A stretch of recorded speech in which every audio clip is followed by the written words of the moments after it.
أشهد أن لا إله إلا الله وحده لا شريك له وأشهد أن محمدا عبده ورسوله أما بعد فأعوذ بالله من الشيطان الرجيم بسم الله الرحمن الرحيم الحمد لله رب العالمين الرحمن الرحيم مالك يوم الدين إياك نعبد وإياك نستعين اهدنا الصراط المستقيم صراط الذين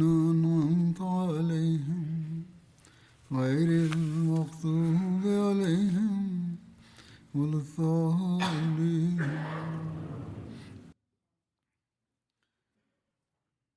जैसा कि गुज़श्ता खुतबे में ग़ज़वा तबूक के बारे में जहिड़ो क गुज़िरियल ख़ुतबे में ग़ज़वा तबूक जे बारे में मुख़्तसिर ज़िक्र थियो हो, इन जो कुझु वधीक तफ़सील अॼु बयानु कंदुसि। हज़रत मुस्लिह मऊद रज़ियल्लाहु ताला अन्हु हिन ग़ज़वा माना त ग़ज़वा तबूक जो पस मंज़र बयानु कंदे फ़रमाइनि था त जॾहिं रसूलुल्लाह सल्लल्लाहु अलैहि वसल्लम मको फ़तह कयो त अबू आमिर मदनी जेको ख़ज़रज क़बीले मां हो ऐं यहूदिन ऐं ईसाइनि सां मेल मुलाक़ात जे करे ज़िक्र ऐं वज़ीफ़ा वग़ैरह करण जो आदी हो ऐं इन जे करे माण्हू उनखे राहिब चवंदा हुआ, पर मज़हबन ईसाई कोन हो। हीउ शख़्स रसूलुल्लाह सल्लल्लाहु अलैहि वसल्लम जे मदीने में पहुची वञण खां पोइ मके ॾांहुं भॼी वियो हो। जॾहिं मको बि फ़तह थी वियो त हीउ सोचणु लॻो त हाणे मूंखे इस्लाम जे ख़िलाफ़ फ़साद पैदा करण जी का ॿी तदबीर करणु घुरिजे। आख़िर उन पंहिंजो नालो ऐं तिर्ज़ मटी ऐं मदीने जे भरिसां कबा नाले ॻोठ में वञी रहणु शुरू कयईं। सालनि जा साल ॿाहिरि रहण जे करे ऐं कुझु शिकिल ऐं पोशाक में तब्दीली करे वठण जे करे मदीने जे माण्हुनि आम तौर ते उनखे कोन सुञातो। सिर्फ़ु उहे ई मुनाफ़िक़ उनखे सुञाणींदा हुआ जंहिं सां हिन पंहिंजो तालुक़ु पैदा करे वरितो हो। इन मदीने जे मुनाफ़िक़नि सां रलिजी हीअ तजवीज़ कई त मां शाम वञी ईसाई हुकूमत ऐं अरब ईसाइनि खे भड़कायां थो ऐं उन्हनि खे मदीने ते हमिलो करण जी तहरीक थो कयां। हेॾां तव्हां ही मशहूरु करणु शुरू करे ॾिजो त शामी फ़ौजूं मदीने ते हमिलो कनि पियूं थियूं। जेके मदीने में मुनाफ़िक़ आहिनि हू ही मशहूरी शुरू करे ॾियनि। जेकॾहिं मुंहिंजी स्कीम कामयाबु थी वई त पोइ बि हिननि ॿिन्ही में पाण में जंग थी वेंदी, ऐं जेकॾहिं मुंहिंजी स्कीम कामयाबु न थी त इन्हनि अफ़वाहुनि जे करे मुस्लमान शायदि शाम ते वञी पाण हमिलो करे ॾियनि ऐं अहिड़ी तरह कैसर जी हुकूमत ऐं इन्हनि में जंग शुरू थी वेंदी ऐं असांजो कमु थी वेंदो। ॿिन्ही सूरतुनि में असांखे फ़ाइदो आहे, इन फितनो फैलाइण वारे ई चयो। जीअं त हीअ तहरीक करे हीउ शख़्स शाम ॾांहुं वियो ऐं मदीने जे मुनाफ़िक़नि रोज़ु मदीने में ही ख़बरूं मशहूरु करणु शुरू करे ॾिनियूं त फ़लाणो क़ाफ़िलो असांखे मिलियो हुयो, उन ही ॿुधायो हुयो त शामी लश्कर मदीने ते हमले करण जी तयारी करे पियो थो। ॿिए ॾींहुं वरी चई छॾींदा हुआ त फ़लाणे क़ाफ़िले जा माण्हू असांखे मिलिया हुआ ऐं उन्हनि चयो हुयो त मदीने ते शामी लश्कर काह करण वारो आहे। हीअ ख़बरूं एॾी शिदत सां पकड़जणु शुरू थियूं जो रसूलुल्लाह सल्लल्लाहु अलैहि वसल्लम मुनासिबु सम्झो त पाण इस्लामी लश्कर वठी ख़ुदि शामी लश्करनि जे मुक़ाबले जे लाइ वञनि। हीउ वक़्तु मुसलमाननि जे लाइ तमामु ई तकलीफ़ जो वक़्तु हो। ॾुकार जो साल हुयो। गुज़िरियल मौसम में अनु ऐं मेवो घटि पैदा थियो हुयो। हिन मौसम जा फ़सुल अञा पैदा न थिया हुआ। फ़सुलु अञा कोन रुणिया विया हुआ। सेप्टेंबर जो आख़िर या अक्टूबर जो शुरू हुयो जॾहिं पाण इन मुहिम जे लाइ रवाना थिया। मुनाफ़िक़नि खे त ख़बर हुई त हीअ सभु शरारत आहे ऐं हीअ त उन्हनि हीअ सॼी चालाकी इन लाइ कई आहे त जेकॾहिं शामी लश्कर हमले आवर न थियो त मुस्लमान ख़ुदि शामियुनि सां वञी विढ़नि ऐं अहिड़ी तरह तबाह थी वञनि। मौता जी जंग जा हालात उन्हनि जे साम्हूं हुआ।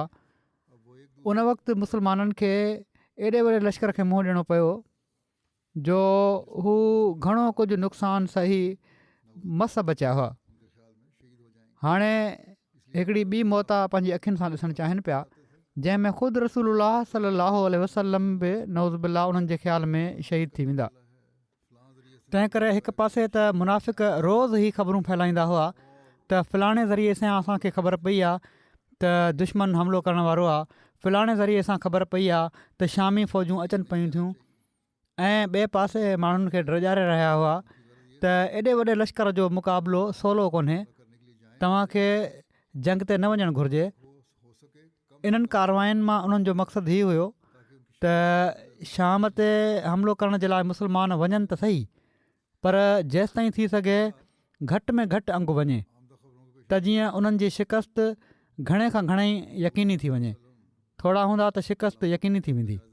बहरहाल अचण वारनि ख़बरुनि जे पेश नज़र हुज़ूर सल्लल्लाहु अलैहि वसल्लम हालतुनि ऐं वाक़िअनि जो जाइज़ो वठी हुज़ूर इन नतीजे ते पहुता त पाण जेकॾहिं रोमियुनि सां मुक़ाबिलो करण में देरि कयाऊं या उन्हनि खे मुस्लमाननि जे असर हेठि इलाइक़नि में दाख़िल थियण जो मौक़ो ॾिनऊं त इन जा नुक़सान वधीक थींदा।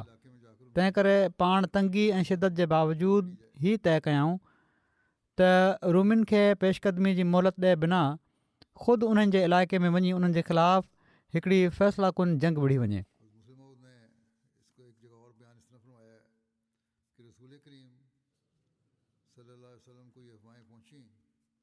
हज़रत मुस्लिम मऊद हिन खे हिकिड़े हंधि अञा हीअं बयानु फ़रमायो आहे त पाण सॻोरनि सल्लल्लाहु अलैहि वसल्लम ताईं ही अफ़वाहूं पहुतियूं त पाण हीउ हुकुम ॾिनऊं त बजाए इन जे जो रोमी असां ते चढ़ी अचनि ऐं असां ते हमिलो करे ॾियनि, असांखे घुरिजे त सरहद ते ई वञी उन्हनि खे रोकियूं।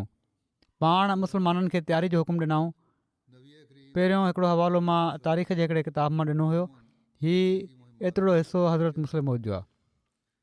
बहरहाल पाण सॻोरा सल्लल्लाहु अलैहि वसल्लम उमूमनि जंगी मुहिमुनि खे कुझु न कुझु ॻुझो रखंदा हुआ, पर ख़ैबर जी मुहिम खां पोइ तबूक जी मुहिम अहिड़ी हुई जो पाण सॻोरनि सल्लल्लाहु अलैहि वसल्लम आम ऐलान फ़रमायो ऐं रस्ते जी ॾुखियाईनि ऐं दुश्मन जी घणाई जो पहिरियां खां ॿुधाईंदे तयारी करण जी तलक़ीन फ़रमायाऊं। हीअ बुख़ारी में ई रिवायत अचे थी। साण ई पाण मके ऐं ॿियनि अरब क़बीलनि में माण्हू मोकिलियऊं त हू माण्हू लश्कर में शरीक थियनि। ॿिए पासे पाण मुख़ैर माण्हुनि खे ताक़ीद फ़रमायाऊं त हू वाट खुदा जी पंहिंजो माल ख़र्च कनि। रसूलुल्लाह सल्लल्लाहु अलैहि वसल्लम मुख़्तलिफ़ क़बीलनि खे जंग में शरीक थियण जो पैगाम मोकिलियो ऐं उन्हनि ॾांहुं पंहिंजा सफ़ीर मोकिलियऊं। जहिड़ो का ॻाल्हि थी आहे जीअं त हज़रत बुरैदा बिन उसैद खे क़बीले बनू असलम ॾांहुं, हज़रत अबू रोहम ग़फ़ारी खे पंहिंजी क़ौम ग़िफ़ार ॾांहुं, हज़रत अबू वाक़िद लैसी खे पंहिंजी क़ौम लैस ॾांहुं, हज़रत अबू जाद ज़मरी खे उन्हनि जी क़ौम ॾांहुं मोकिलियऊं, हज़रत राफ़े बिन मिकिस खे जुहैना ॾांहुं मोकिलियऊं। अहिड़ी तरह हज़रत नुऐम बिन मसूद खे अशज ऐं बुदैल बिन वरका, अमर बिन सालिम ऐं बुसर बिन सुफ़ियान खे बनू कैब ऐं बनू अमर ॾांहुं मोकिलियऊं ऐं अहिड़ी तरह अब्बास बिन मरदास खे बनू सुलैम ॾांहुं रवानो कयऊं। मदीने में उन वक़्तु हिकिड़ी सख़्तु ख़ौफ़ ऐं हिरास जी फ़िज़ा हुई ऐं इन जो सबबु हीउ हो जो ताक़तवर दुश्मन केॾी महिल बि हमिलो करे सघे थो। जीअं त बुख़ारी जी हिकिड़ी रिवायत जे मुताबिक़ हज़रत उमर बयानु कनि था त असां पाण में ॻाल्हियूं कंदा हुआसीं त हिकिड़ो गुसानी बादशाह असां सां जंग जे लाइ उन पंहिंजे घोड़नि खे नाल बि लॻाराए वरिता आहिनि, माना त तयारी करे वरिती अथई पूरी। ऐं बुख़ारी जी हिकिड़ी रिवायत में हज़रत उमर जो बयानु आहे त असां हिकिड़े गसानी बादशाह खां ख़ौफ़ज़दा हुआसीं। असांखे ॿुधायो वियो त हू असां ते हमिलो करण जी तयारी करे पियो थो। इन फिज़ा में असांजा सीना ख़ौफ़ विचां भरिजी विया। बहरहाल इन जे बावजूदि असहाबनि जी तयारी ऐं माली क़ुर्बानी जो जेको ईमान अफ़रोज़ मुज़ाहिरो आहे उहो बि ॾिसण में आयो। इन जे तफ़सील में लिखियलु आहे त इन ख़ौफ़ ऐं हैरास सां गॾोगॾु मदीने में ओड़ी महिल वॾो ॾुकार हो ऐं फ़सुल ऐं मेवा पचण वारा हुआ। इन ॾुकार में माण्हू पंहिंजा फ़सुल संभालण जे फ़िकिर ऐं तयारी में हुआ जो जहाज़ ते निकिरण जो ऐलान थी वियो। पोइ शदीद गर्मी जो मौसम ऐं सवें मेलनि जो सफ़र जे समर जी तंगी इन खां अलावा हुई। इन्हनि सभिनी मसइलनि जे हूंदे पाण सॻोरन सल्लल्लाहु अलैहि वसल्लम पारां जॾहिं जहाज़ ते वञण जो ऐलान थियो त इख़लास ऐं वफ़ा जा पैकर जानिसार पंहिंजा तयारु फ़सुल ऐं पकल मेवा छॾे सफ़र जी तयारी करणु लॻा। तोड़े खणी एॾे ड्रिघे सफ़र जी तयारी हिननि मुख़लिस पर ग़रीब असाबनि जे लाइ को सवलो कमु न हुयो ऐं पाण सॻोरा सल्लल्लाहु अलैहि वसल्लम बि ॾुखियाईनि जी इन्हनि घड़ियुनि खां चङी तरह आगाह हुआ। जीअं त पाण सॻोरन सल्लल्लाहु अलैहि वसल्लम माली क़ुर्बानी जी आम तहरीक कंदे अमीरनि खे वाट खुदा जी ख़र्च करणु ऐं सुवारी मुहैया करण जी तहरीक फ़रमाईंदे फ़रमायो, मन जहाज़ जैशल उसरत फलहुल जन्ना। जेको शख़्स जैश उसरत माना त जंग तबूक खे साज़ सामान सां लैस कंदो उनखे जन्नत मिलंदी। इन मौक़े ते जेको शख़्स सभिनी खां पहिरियां माल खणी आयो उहे हज़रत अबू बकर रज़ियल्लाहु तआला अन्हु हुआ। पाण पंहिंजे घर जो समूरो माल खणी आया जो जेको 4000 दिरहम हो।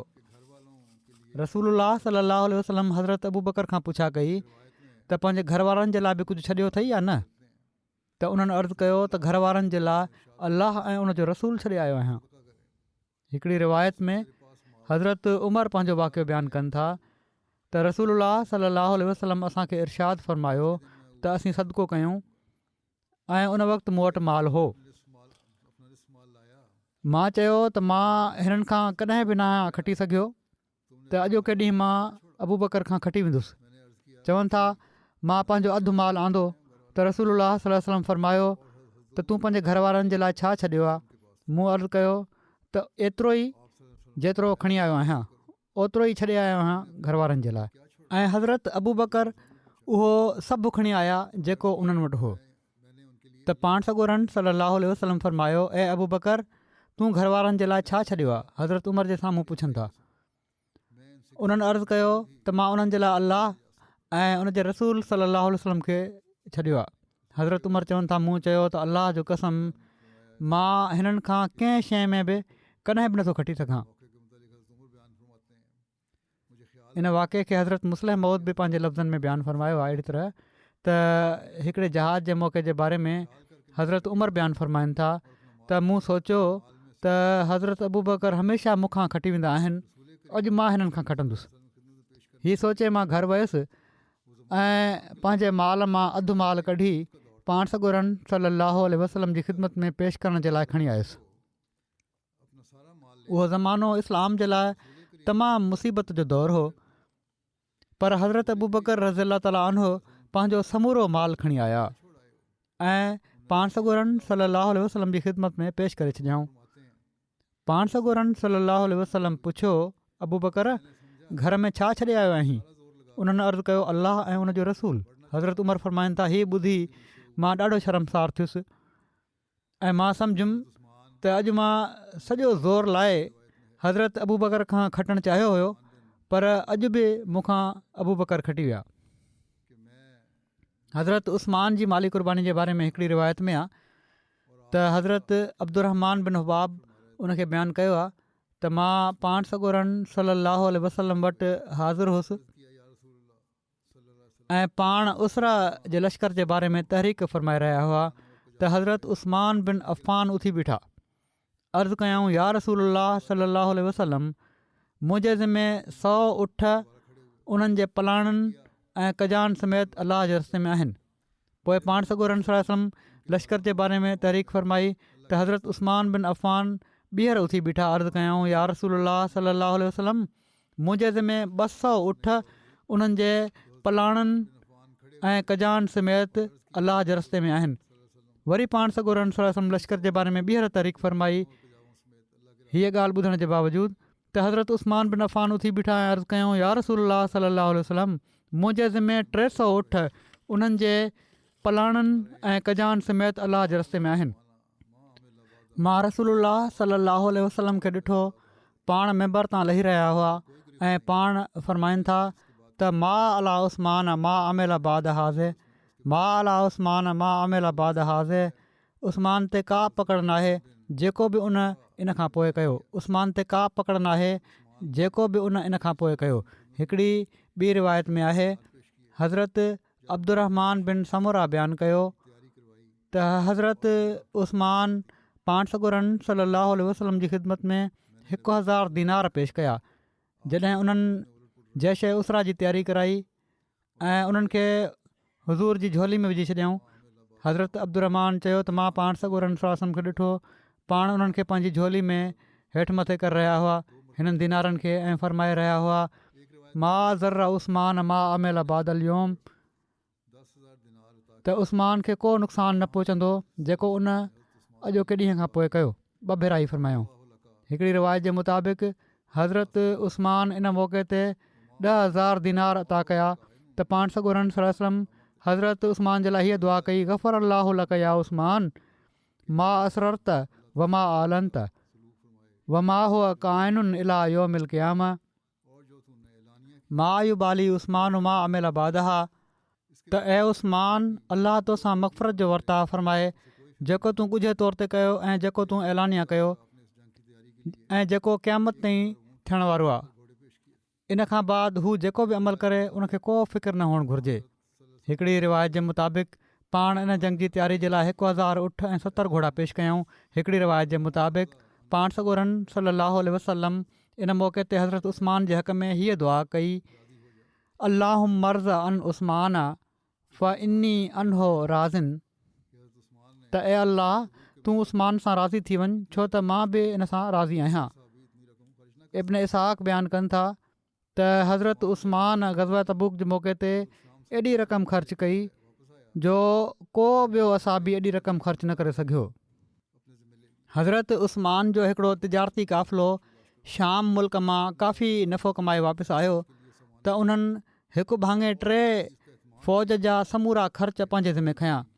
1/3 फ़ौज जो उन्हनि चयो त मां ख़र्च बर्दाश्त कंदुसि। पाण 10,000 खां वधीक फ़ौज जो सामान मुहैया कयऊं ऐं इन शइ जो एहतमाम कयऊं त हर फ़ौजी जे लाइ हिकु कही बि संदनि पैसनि मां ख़र्च थिए, माना त नंढी खां नंढी शइ बि। इन ते उन्हनि जा 10,000 दीनार ख़र्च थिया जेके उठनि ऐं घोड़नि खां अलावा हुआ। इन खां अलावा 1000 उठ, 100 घोड़ा ऐं ॿिए सामान सां गॾोगॾु 1000 दीनार बि पाण सॻोरनि सल्लल्लाहु अलैहि वसल्लम जी ख़िदमत में पेश कयऊं। हीअ 1000 दीनार उन्हनि 10,000 दीनार खां अलॻि हुआ जेके उन्हनि 10,000 फ़ौजियुनि जी तयारी जे लाइ उन्हनि जी तयारी ते ख़र्च कया हुआ। हिन मौक़े ते हज़रत अब्दुर्रहमान बिन औफ़ 100 ओकिया चांदी पेश कई। किन रिवायतुनि जे मुताबिक़ 200 ओकिया चांदी पेश कयऊं। हीअ ओकिया बि हिकिड़ो वज़न आहे जेको 10.5 तोलनि जे बराबरि हूंदो आहे, माना त 150 खां या 2100 तोलनि ताईं चांदी या 1.25 किलोग्राम या 2.5 किलोग्राम चांदी जेकॾहिं अॼुकल्ह जे ज़माने में ॾिसूं त। पोइ पाण सॻोरनि सल्लल्लाहु अलैहि वसल्लम फरमायो, उस्मान बिन अफ़ान ऐं अब्दुर्रहमान बिन औफ़ ज़मीन ते अलाह ताला जे ख़ज़ाननि मां ख़ज़ाना आहिनि जेके अलाह जी रज़ा जे लाइ ख़र्च कंदा आहिनि। उन्हनि ॾाढो माल ॾिनो आहे। हिकिड़ी रिवायत में आहे त हज़रत अब्दुर्रहमान बिन औफ़ 400 ओकिया सोन पेश कयो हुयो, माना त 4200 तोला सोन। किन 900 ऊठ पेश करण जो बि बयानु कयो आहे। बहरहाल तमामु घणियुनि क़ुर्बानीुनि जो ज़िक्र आहे। हिकिड़ी रिवायत जे मुताबिक़ हज़रत अब्दुर्रहमान बिन औफ़ पाण सॻोरनि सल्लल्लाहु अलैहि वसल्लम जी ख़िदमत में हाज़िर थिया ऐं अर्ज़ु कयऊं, मूं वटि 8000 दिरहम आहिनि, मां 4000 दिरहम घर वारनि जे लाइ पंहिंजनि लाइ रखिया आहिनि ऐं 4000 दिरहम तव्हांजी ख़िदमत में पेश आहिनि। पाण सॻोरनि सल्लल्लाहु अलैहि वसल्लम उन्हनि खे बरकत जी दुआ ॾींदे फरमायो, बारक अल्लाहु फ़ीमा अमसक्त व फ़ीमा आतईत, माना त जेको माल तूं पंहिंजे घर वारनि जे लाइ रखियो आहे ऐं जेको वाट ख़ुदा जी ॾिनो अथई, अलाह सभिनी में बरकत ॾे। हज़रत आसिम बिन अदी 70 वसक खजूर पेश कयूं। हिकिड़ो वसक 60 साह जो हूंदो आहे ऐं हिकिड़ो साह तक़रीबन 3 सेरनि जो हूंदो आहे। माना त कुल तक़रीबन 12,600 किलोग्राम खजूर बणिजे थी। रसूलुल्लाह सल्लल्लाहु अलैहि वसल्लम जी ख़िदमत में माल आणण वारनि मां हज़रत अब्बास बिन अब्दुल मुत्तलिब, हज़रत तलहा बिन उबैदुल्ला, हज़रत साद बिन उबादा ऐं हज़रत मोहम्मद बिन मसलमा जा नाला बि मिलनि था। क़ुर्बानीनि जा, घणी क़ुर्बानीनि जा। हज़रत मसीह मऊद अलैहिस्सलातु वस्सलाम फ़रमाइनि था त हिकिड़ो उहो ज़मानो हुयो जो ख़ुदाई दीन ते माण्हू पंहिंजनि जानियुनि खे रिढुनि ॿकरियुनि वांगुरु क़ुर्बान कंदा हुआ। मालनि जो त छा ज़िक्र। हज़रत अबू बकर सिद्दीक़ रज़ियल्लाहु ताला अन्हु हिक खां वधीक भेरा पंहिंजो कुल घर ॿार निसार कयो, क़ुर्बान कयो, एसि ताईं जो सुई ताईं खे बि पंहिंजे घर न छॾियऊं। ऐं ईअं ई हज़रत उमर पंहिंजी बिसात ऐं इनशराह जे मुताबिक़ ऐं उस्मान पंहिंजी ताक़त ऐं हैसियत जे मुआफ़िक़ अला हाज़ल क़ियास अला क़दर मरातिब सभई असहाब पंहिंजनि जानियुनि ऐं मालनि समेत हिन ख़ुदा ताला जे दीन ते क़ुर्बान करण जे लाइ तयारु थी विया। वरी पाण फ़रमायाऊं त अल्लाह ताला फ़रमाए थो त लन तनालुल बिर हत्ता तुनफ़िकू मिम्मा तुहिब्बून, जेसिताईं तव्हां पंहिंजूं तमामु प्यारियूं शयूं अल्लाह जल शानहू जी वाट में ख़र्चु न कयो, तेसिताईं तव्हां नेकी खे हासिलु नथा करे सघो। ऐं नेकियुनि खे हासिलु करण जे लाइ असाब ख़र्चु कंदा हुआ। हज़रत मुस्लिह मऊद बयानु कनि था त असाबनि कॾहिं कॾहिं पंहिंजे घर जो माल असबाब विकिणी जंग जा ख़र्च पूरा कया। ऐं पर हीअ बि नज़र अचे थो त कॾहिं कॾहिं उन्हनि पंहिंजूं जाइदादूं विकिणी ॿियनि ते ख़र्चु करे छॾियूं ऐं उन्हनि जे लाइ समूरियूं ज़रूरतूं मुहैया कयऊं, माना त जंग ते वञण वारनि जे लाइ। जीअं त हिकु भेरे रसूलुल्लाह सल्लल्लाहु अलैहि वसल्लम ॿाहिरि आया ऐं पाण फ़रमायाऊं त फ़लाणे सफ़र ते असांजी फ़ौज वञण वारी आहे, पर मोमिननि वटि का शइ कान्हे। छा को तव्हां मां आहे जेको सवाबु हासिलु करे? हज़रत उस्मान ही ॿुधंदे ई उथिया ऐं पंहिंजो गॾु कयल माल कढी उहा रक़म मुस्लमाननि जे ख़र्चनि जे लाइ पाण सॻोरनि सल्लल्लाहु अलैहि वसल्लम जी ख़िदमत में पेश करे छॾियऊं। पाण सॻोरनि सल्लल्लाहु अलैहि वसल्लम जॾहिं हीउ ॾिठो त फ़रमायाऊं उस्मान जन्नत ख़रीद करे वरिती। हज़रत ख़लीफ़ुल मसीह सालिस बि माली क़ुर्बानीनि जे ज़िम्न में पंहिंजे हिकिड़े ख़ुतबे में हिन वाक़े खे हीअं बयानु फ़रमायो आहे त हिकिड़े मौक़े ते जंग जी तयारी जे लाइ काफ़ी माल जी ज़रूरत हुई ऐं उन्हनि ॾींहंनि में कुझु माली तंगी बि हुई। ऐं दुनिया अहिड़ी आहे, कॾहिं कुशादगी जा ॾींहं हूंदा आहिनि ऐं कॾहिं तंगी जा ॾींहं हूंदा आहिनि। इन मौक़े ते बि तंगी जा ॾींहं हुआ ऐं जंगी ज़रूरत हुई। पाण सॻोरनि सल्लल्लाहु अलैहि वसल्लम असाब सॻोरनि जे साम्हूं इन हक़ीक़ी ज़रूरत खे रखियो ऐं माली क़ुर्बानी पेश करण जी उन्हनि खे तलक़ीन कयाऊं, जंहिंजो नतीजो हीउ थियो जो हज़रत अबू बकर सिद्दीक़ रज़ियल्लाहु ताला अन्हु त पंहिंजो समूरो माल खणी अची विया। हज़रत उमर पंहिंजो अधु माल खणी आया। हज़रत उस्मान अर्ज़ु कयो त मुंहिंजी हीअ पेशकश क़बूलु कई वञे त मां 10,000 असाबनि जो समूरो ख़र्चु बर्दाश्त कंदुसि ऐं इन खां अलावा पाण 1,000 उठ ऐं 70 घोड़ा ॾिनऊं। अहिड़ी तरह सभिनी मुख़लिस असाबनि पंहिंजी पंहिंजी तौफ़ीक़ ऐं इस्तेदाद जे मुताबिक़ माली क़ुर्बानियूं पेश कयूं ऐं अलाह ताला उन्हनि जा बहितरीनु नतीजा कढिया। अलाह ताला जो वॾो फज़ुलु आहे त जमायत अहमदिया जा माण्हू इन ॻाल्हि खे सम्झंदा आहिनि त माली क़ुर्बानीनि जी कहिड़ी अहमियत आहे। अक्सर वाक़िया मां बयानु कंदो आहियां के माण्हू हक़ीक़त में पाण वटि जेको कुझु हुजे उहो क़ुर्बान करे छॾींदा आहिनि। अमीरनि खे बि ऐं सड़ंदी वारनि माण्हुनि खे बि हज़रत अबू बकर, हज़रत उमर ऐं हज़रत उस्मान जा नमूना साम्हूं रखणु घुरिजनि ऐं पोइ पंहिंजनि क़ुर्बानीनि जे मयार खे वधाइणु घुरिजे।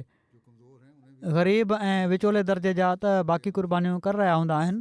अलाह ताला जे फज़ल सां केतिरा ई अहिड़ा अमीर आहिनि जेके आला मयार जी क़ुर्बानी करण वारा आहिनि ऐं जेके कमज़ोर आहिनि उन्हनि खे बि दीन जी इशाअत जे लाइ अॻिते अचणु घुरिजे। हिन ज़माने में उन्हनि जे लाइ बि हीउ मौक़ो आहे त क़ुर्बानियूं कनि। असाबनि जंहिं हद ताईं मुमकिन हुयो कुझु न कुझु पेश कयो ऐं ग़रीब ऐं मजबूर सिपाहियुनि जे लाइ तलवारूं ऐं सुवारियूं ऐं ॿिया जंग जा सामान मुहैया कयऊं।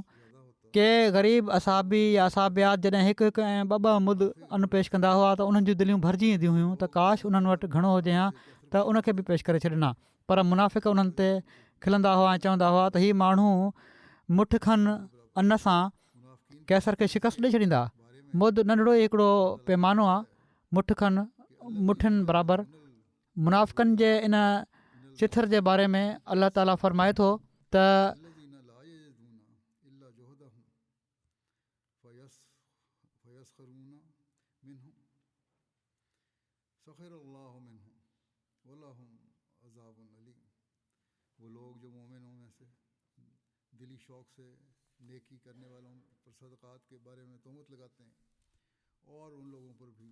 उहे माण्हू जेके मोमिननि मां दिली शौक़ सां नेकी करण वारनि ते सदकनि जे बारे में तोहमत हणनि था, ऐं उन्हनि माण्हुनि ते बि जेके पंहिंजी महिनत खां सवाइ पाण वटि कुझु नथा ॾिसनि, सो हू इन्हनि ते टोकूं कनि था। अलाह उन्हनि जी टोकुनि जो जवाबु ॾींदो ऐं उन्हनि जे लाइ दर्दनाक अज़ाब मुक़दरु आहे।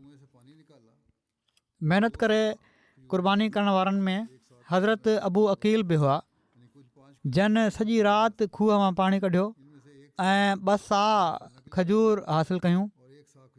1 साह तक़रीबन 2.5 किलो जो हूंदो आहे, माना त कुल 5 किलो खजूरूं हासिलु कयऊं। उन्हनि मां 1 साह घर वारनि जे लाइ रखे वरिताऊं ऐं 1 साह खजूरूं खणी पाण सॻुरनि सल्लल्लाहु अलैहि वसल्लम जी ख़िदमत में हाज़िर थी विया त हीअ क़ुर्बानी जेका कुझु हू करे सघनि पिया।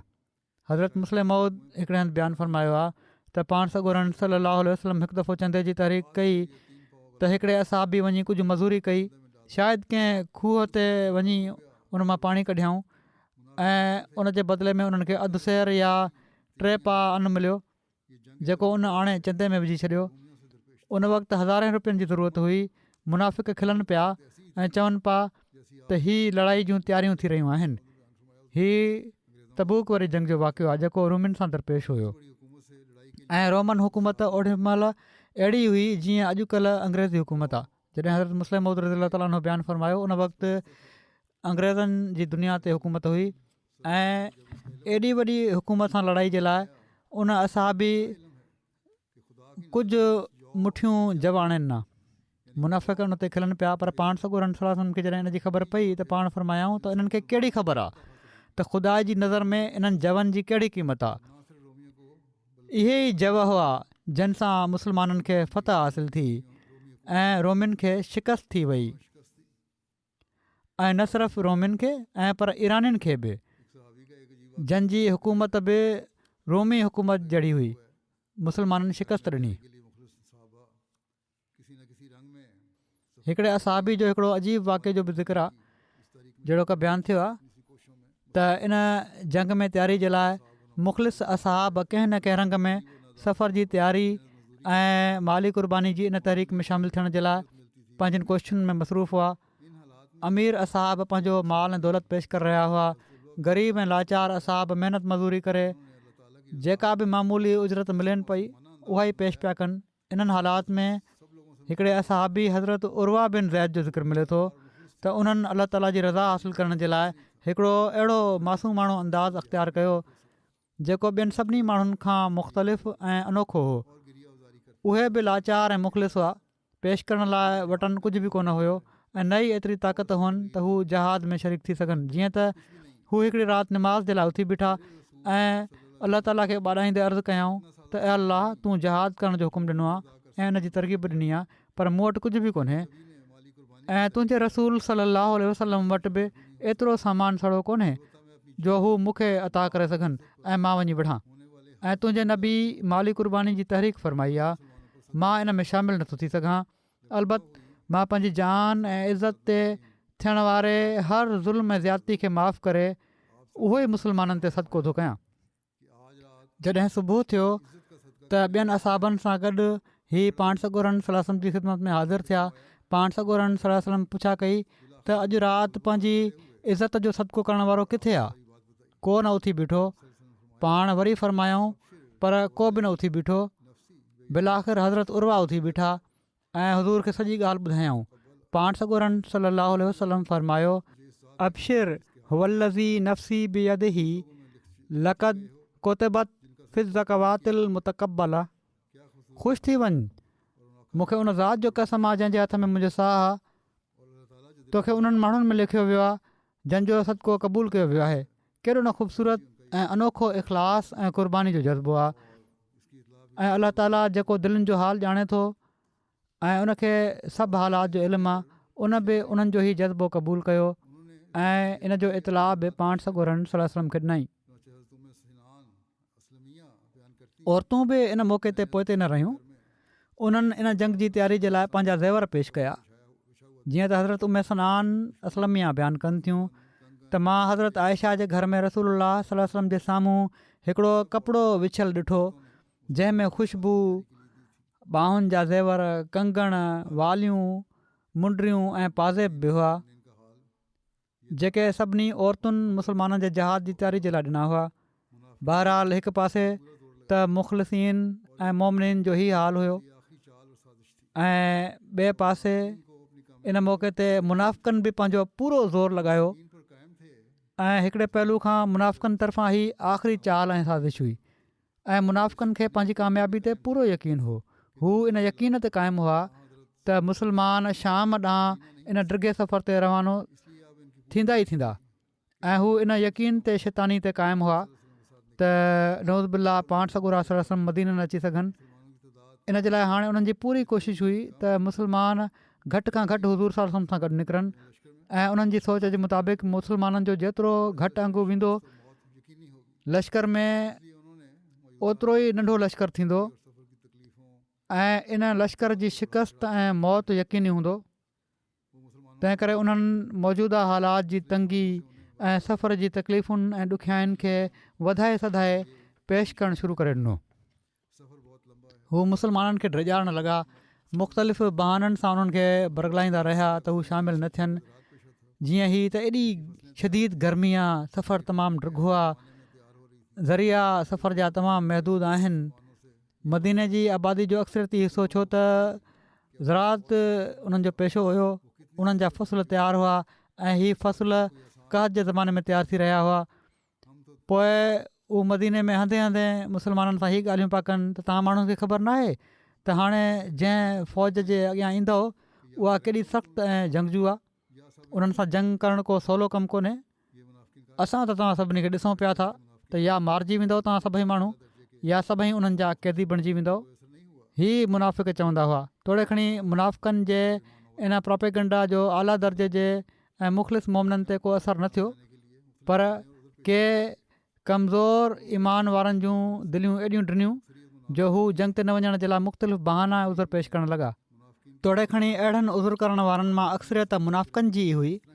क़ुर शरीफ़ मुनाफ़िक़नि जे इन प्रोपेगेंडा ऐं बहाननि सां पोते रहण जो ज़िक्र हीअं कयो आहे त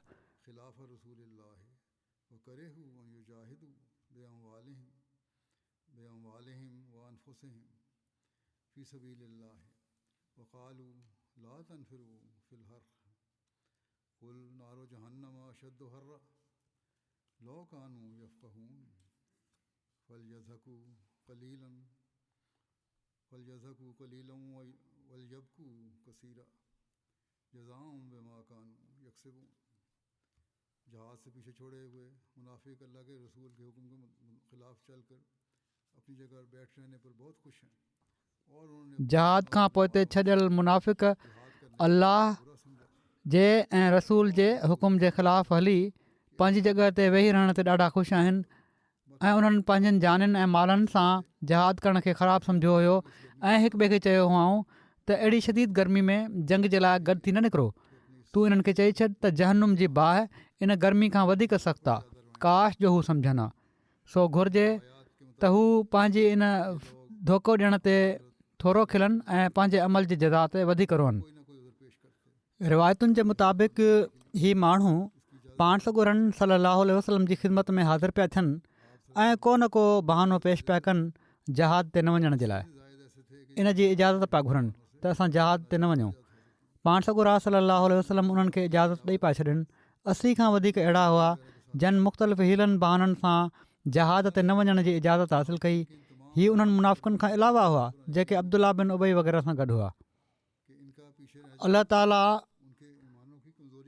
मुनाफ़िक़नि जा इहे समूरा बहाना ज़ाहिर कंदे क़ुर शरीफ़ में खोले ॿुधाए छॾियो हुयो त उन्हनि जो पोइते रहिजी वञणु उन्हनि जे ईमाननि जी कमज़ोरी जे करे आहे ऐं हीअ पंहिंजे बहाननि में कूड़ा आहिनि ऐं क़ुर शरीफ़ में जॾहिं हिननि जे बारे में आयतूं नाज़िल थियूं त आईंदा जे लाइ हर हिक खे बि तंबीह कई वई त जॾहिं इमाम तरफ़ां का तहरीक या आवाज़ु बुलंद थिए त कीअं लबैक चइबो आहे, अॻिते वधणु घुरिजे ऐं जीअं तीअं बि थिए उन में शामिलु थियण जी वधि में वधि तयारी करणु घुरिजे। जीअं त अलाह जल शानहू फरमाए थो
जेकॾहिं मुफ़ासिलो वेझो जो हुजे हा ऐं सफ़रु आसान हुजे हा त हू ज़रूरु तुंहिंजे पुठियां हलनि हा, पर ॾुखियाई सहणु उन्हनि खां तमामु परे आहे। हू ज़रूरु अलाह जा कसम खणंदा त जेकॾहिं असांखे तौफ़ीक़ हुजे हा त असीं ज़रूरु तव्हां सां गॾु निकिरूं हा। हू पंहिंजनि जाननि खे हलाक कनि पिया था ऐं अलाह ॼाणे थो त हीअ यकीननि कूड़ा माण्हू आहिनि। अलाह तोखां दरगुज़र करे तूं उन्हनि खे इजाज़त ई छो ॾिनी एसि ताईं जो उन्हनि माण्हुनि जो तोखे चङी तरह पतो लॻी वञे हा जेके सच चवनि पिया ऐं तूं कूड़नि खे बि सुञाणे वठी हा।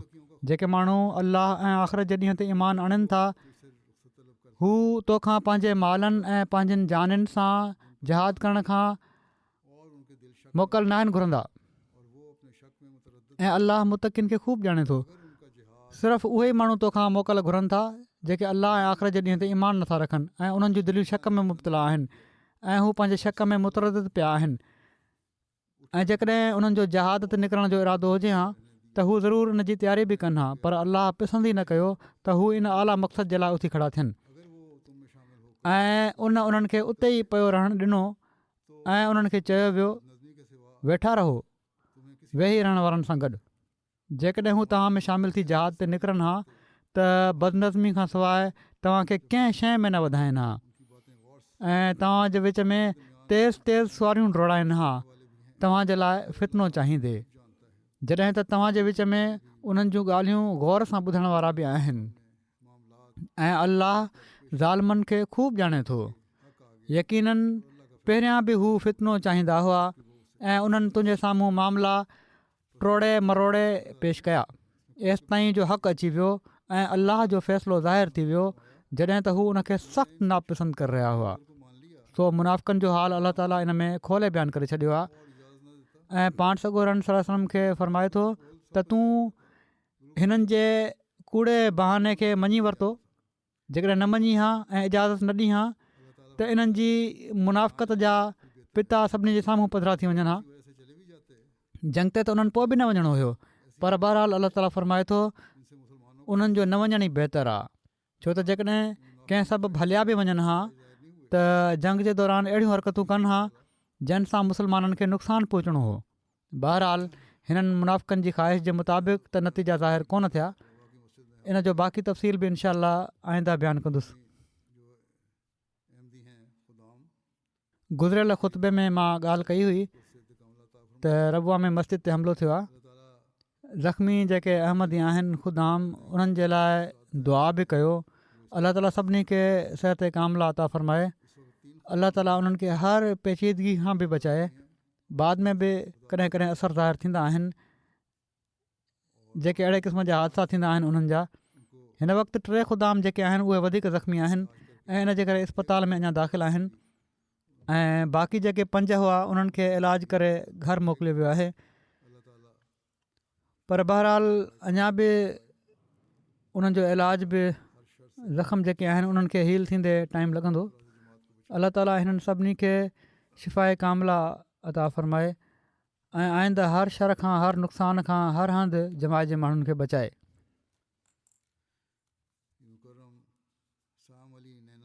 निमाज़ खां पोइ हिकिड़ो जनाज़ो ग़ाइब पढ़ाईंदुसि। हीअ मुकरम साइम अली नैना साहिबु मार्शल आइलैंड जा हुआ। कुझु ॾींहं पहिरियां हिननि जी 83 सालनि जी उमिरि में वफ़ात थी आहे, कैलिफोर्निया अमरीका में। इन्ना लिल्लाहि व इन्ना इलैहि राजिऊन।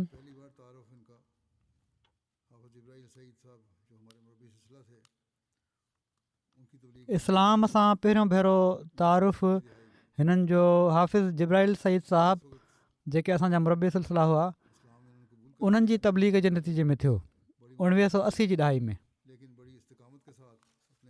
ऐं उन वक़्तु इस्लाम हिननि क़बूलु कयो, अहमदियत क़बूलु करे वरिती।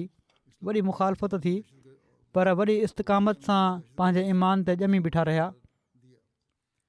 हिकिड़े सेनेटर पार्लियामेंट में इस्लाम खे ग़ैर क़ानूनी ऐं दहशतगर्दी सां वाबस्ता मज़हब करार ॾिनो त पाण तमामु जुरत सां मक़ामी अख़बार में पैगाम ॾिनऊं त असां अहमदी मुस्लमान आहियूं ऐं असांजो दहशतगर्दी सां को तालुक़ु न आहे।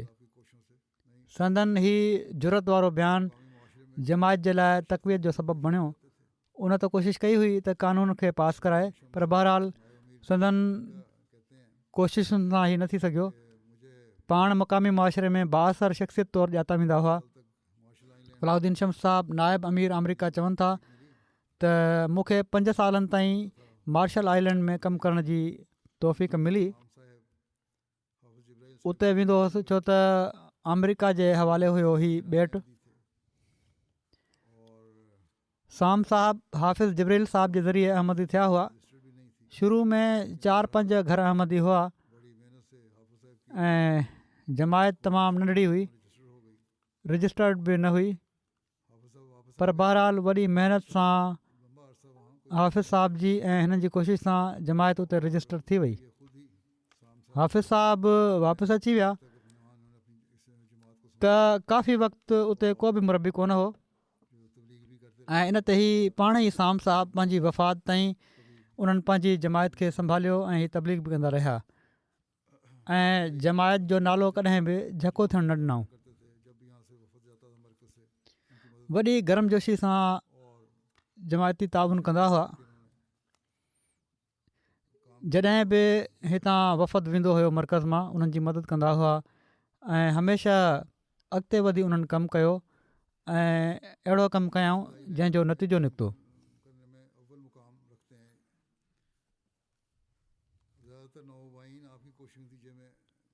मार्शल आइलैंड में जमायत क़ाइमु करण में पहिरियों मक़ाम रखनि था। वधीक नोमुबाइन संदन कोशिशुनि जे नतीजे में अहमदी मुस्लमान थिया हुआ। पाण सदर जमायत बि रहिया मार्शल आइलैंड जा। पोइ ही चवनि था शम्स साहिबु त कोसराए में मिशन क़ाइमु करणु वियुसि त उते बि साम साहिबु मदद कई। उन्हनि जा कुझु दोस्त हुआ उहे शामिलु थिया ऐं उते अलाह ताला जे फज़ल सां मिशन हाउस ख़रीद कयो वियो ऐं ठाही वई, इमारत उते ठाही वई। किरीबाती में अहिड़ी तरह हिननि जे ज़रिए सां मिशन क़ाइमु करण में मदद थी। वरी हिकिड़े ॿिए हंधि बि हिननि जे ज़रिए सां मिशन क़ाइमु करण में मदद थी। चवनि था मां साम साहिब खां हिकु दफ़ो पुछियो त छा सबबु आहे, तव्हांजी कहिड़ी नेकी आहे तव्हांजी, जंहिंजे करे तव्हांखे 3 ॿेटनि में जमायत जे क़याम ऐं मरकज़ी किरदारु अदा करण जी तव्हांखे तौफ़ीक़ मिली आहे। त उन्हनि चयो, वॾी आज़ीज़ सां चयूं त हीउ सभु अलाह ताला जो अहसान आहे, मुंहिंजो त को कमाल कोन्हे। क़ासिम चौधरी साहिबु मुरबी सिलसिला मार्शल आइलैंड चवनि था रंडकुनि जे बावजूदु पंहिंजे ईमान ते क़ाइमु रहिया, पंहिंजी घरवारी सां रलिजी क़ुर्बानियूं कयऊं ऐं हिननि जी घरवारी जी क़ुर्बानी सां हिकिड़ी ज़मीन वक़्फ़ थी। हिननि जी घरवारी पंहिंजो ज़मीन जो टुकड़ो ॾिनो, जंहिं ते अॼु मार्शल आइलैंड ॿेटनि में पहिरीं मस्जिद बि क़ाइमु आहे। हिननि जो पंहिंजे लफ़्ज़नि में इस्लाम क़बूल करण जो वाक़ियो हीअं आहे। चवनि था त 1987 में मां ऐं मुंहिंजी घरवारी जंहिंजो नालो मैरी आहे, लॉन्ग आइलैंड जे हिकिड़े होटल में पिया रहूं। हिकिड़े ॾींहुं सुबुह जो मां पंहिंजे कमरे मां ॿाहिरि निकितुसि त ॾिठुमि त हिकिड़ो डिघो अफ्रीकी शख़्स बीठो आहे। मां उनखे सलाम कयो, उन बि सलाम कयो। तारुफ़ थियो त ख़बर पई त हू हाफ़िज़ जिब्राइल सईद साहिबु आहिनि, पहिरियां मुबलिग हुआ माइक्रोनेशिया जा। बहरहाल मुलाक़ातूं थींदियूं रहियूं, तालुकात वधंदा रहिया। उन्हनि इस्लाम जी तबलीग कई हिननि खे ऐं बाइबल जूं आयतूं ॾेखारियऊं जिब्राइल साहिबु, ऐं हीअ ॿुधायऊं हज़रत ईसा अलैहिस्सलाम खां बाद हिकिड़े नबी जे अचण जी बिशारत ॾिनी वई आहे बाइबल में। ऐं मूंखे हैरत थी त हीअ सिर्फ़ु हिकिड़ी आयत न ऐं पर केतिरियूं आयतूं आहिनि। एसि ताईं जो अहदनामे जदीद में हज़रत ईसा अलैहिस्सलाम ख़ुदि फ़रमाइनि था मूंखे वञिणो आहे ऐं हू कंहिंखे मूंखां पोइ मोकिलींदो। जॉन 16:7 में हीअ उहे हक़ीक़तूं हुयूं, चवनि था, जेके मां पहिरियां कॾहिं बि न ॿुधियूं हुयूं। ऐं हाफ़िज़ साहिबु मूंखे तमामु वज़ाहत सां ॿुधायो, हर ॻाल्हि बाइबल मां पिया ॿुधाइनि ऐं आख़िर अलाह ताला मूंखे हिदायत ॾिनी ऐं हक़ीक़तुनि खे ॾिठुमि। मुंहिंजी दिलि इस्लाम ॾांहुं माइल थी वई ऐं मूं इस्लाम क़बूल करे वरितो। चवनि था इन ई दौरान जॾहिं मां इस्लाम क़बूल करे वरितो, माण्हुनि खे ख़बर पइजी वई त सरकारी ऑफिसरनि चयो त असां इस्लाम खे कॾहिं बि मार्शल आइलैंड में पकड़जणु न ॾींदासीं। चवनि था मां इन ते हाफ़िज़ साहिब खे फ़ोन कई, ओॾी महिल हू उतां वञी चुका हुआ, त उन्हनि चयो त तव्हां फ़िकिर न कयो, अलाह ताला रस्ता खोलींदो। ऐं चवनि था पोइ अलाह ताला अहिड़ा रस्ता खोलिया जो हिकिड़े ॾींहुं मां घरु वेठो हुउसि त हिकिड़ो शख़्स अटार्नी जनरल जी ऑफ़िस मां आयो ऐं मूंखे चवणु लॻो त रजिस्ट्रेशन तव्हांजी मंज़ूर थी वई आहे। जमायत जो क़याम उते किथे त उहे वॾा माण्हू रोकणु चाहिनि पिया, किथे अलाह ताला अहिड़ो इंतिज़ामु फरमायो जो पाण ई रजिस्ट्रेशन जी मंज़ूरी जा सामान बि फरमाए छॾियईं ऐं उहा घरु पहुची वई। ऐं चवनि था त मां फौरी तौर ते उहा कापी हाफ़िज़ साहिब खे मोकिले छॾी। पोइ चवनि था बहरहाल वक़्तु गुज़रण सां गॾोगॾु मां सम्झी वरितो त अहमदियत ॿियनि मुस्लमाननि खां मुमताज़ आहे ऐं मूंखे इन ते वॾो फ़ख़ुरु आहे। हमेशह मुंहिंजी दिलि में हिकिड़ो आवाज़ु उथंदो हुयो त मां अहमदी मुस्लमान आहियां ऐं इन ते फ़ख़ुरु थींदो हुयो। चवनि था 20 सालनि ताईं को मुबलिग हिते न आयो ऐं मां ॾाढो परेशान हुउसि। हाफ़िज़ साहिबु चयो त तव्हां ख़लीफ़े वक़्त खे ख़त लिखंदा रहो त थी वेंदो, को न को इंतिज़ामु थी वेंदो। चवनि था बहरहाल 2004 में मूंखे मर्कज़ मां हिदायत आई त अजनबी हिकिड़ो शख़्स अचे पियो थो, उनखे तव्हां एयरपोर्ट तां वठो। त हू चवनि था त मां उते वियुसि एयरपोर्ट ते, त कुझु देरि खां पोइ हिकिड़ो माण्हू मुरकंदे ॿाहिरि आयो ऐं मुंहिंजो नालो पुछियईं। मूं चयो साम, त उन जवाबु ॾिनो मुंहिंजो नालो कौसर आहे। इनामुल हक़ कौसर साहिबु हुआ ऐं चवनि था त उन ॾींहं खां असां ॿई भाइरनि वांगुरु थी वियासीं। असां गॾिजी कोसराए ऐं पोम्पई जो सफ़रु कयोसीं, हफ़्तो उते क़यामु कयोसीं ऐं अहिड़ी तरह जॾहिं असां अलॻि थियासीं त अहिड़ी तरह असांजा तालुकात हुआ जीअं असां हिक ॿिए खे वॾे वक़्त खां सुञाणूं था। हीउ इस्लामी भाईचारो हो। चवनि था अलाह जे फज़ल सां मुस्लमान थियण खां पोइ मुंहिंजी दिलि खे सुकून ऐं रूह खे इत्मिनान मिलियो। निमाज़ मूंखे मटे छॾियो मुंहिंजी घरवारी बि मुंहिंजे अंदरि हीअ तब्दीली महसूसु कई। उनखां पोइ खां जॾहिं बि मूंखे कंहिं शइ जी ज़रूरत पवंदी हुई मां अलाह खां घुरंदो हुउसि ऐं अलाह फ़ौरन उनखे पूरो करे छॾींदो हुयो। केतिरा ई भेरा मां इन नुसरत खे पंहिंजी अखियुनि सां ॾिठो आहे ऐं हर दुआ में अलाह जो शुक्र अदा कयो आहे। हिननि जी ॾोहिटी जोलिया चवे थी त तमामु मुख़लिस मुस्लमान हुआ जेके पंहिंजे ईमान सां तसली ऐं ताक़त हासिलु कंदा हुआ, अक्सर वक़्तु इबादत में गुज़ारींदा हुआ ऐं क़ुर शरीफ़ जी तिलावत खे तमामु प्यारो रखंदा हुआ। मुख़्तलिफ़ इस्लामी किताबनि जो मुतालो करे रहिया हूंदा हुआ। अक्सर असां उन्हनि खे गहरी सोच ऐं फ़िक्र में ॿुॾल ॾिठो। अलाह ताला हिननि सां मग़फ़िरत ऐं रहम जो वर्ताव फ़रमाए ऐं हिननि जे ख़ानदान जा कुझु माण्हू अहमदी न आहिनि। अलाह ताला उन्हनि खे बि तौफ़ीक़ ॾिए त हिननि जे नसुल में उहे बि अहमदी थी वञनि।